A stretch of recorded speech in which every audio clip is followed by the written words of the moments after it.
On Wall Street Monday, shares of JPMorgan Chase lost more than 3% as financial stocks fell across the board. And this morning, Chairman and CEO Jamie Dimon faces stockholders at the bank's annual meeting in Tampa. Rebecca Jarvis is there. Rebecca, good morning. Good morning, Charlie. And so what do these shareholders want to know from Jamie Dimon? I think the number one thing they want to know, Charlie, is about Jamie Dimon himself and what was his role in this $2 billion loss. Was he asleep at the wheel, unaware of the risks that the bank was taking on, or worse, was he aware and knowingly complicit in the risks that the bank was taking on? And that's where shareholders who will be in that meeting in the building behind me later today, they tell me that that's where they're going to see the sparks fly in the meeting today, because they want answers. And so far, they're not content with what they've received.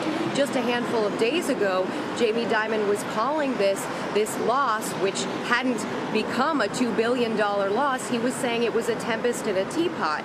And as we've seen, obviously, it was much greater than that. And they want to know from the leader of this company whether or not his awareness of what's taking place is there and is sufficient to continue into the future. Now, nobody at this point is calling for Jamie Dimon's head, but they certainly want to understand and appreciate where that mind is right now.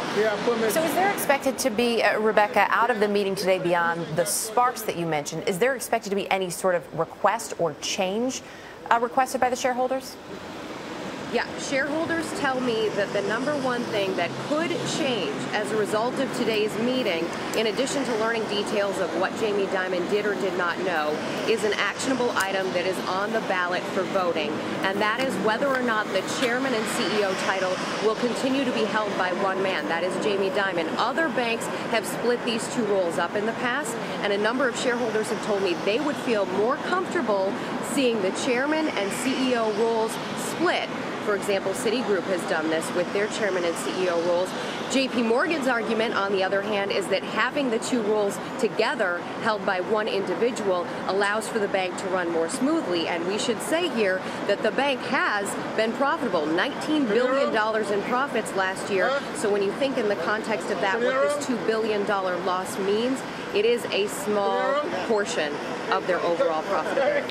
And also, Rebecca, when you look at what the board has said, they seem to be very supportive of keeping both of those jobs in the same hands. Yes, they are 100% behind Jamie Dimon, Charlie. Rebecca Jarvis at the shareholders meeting.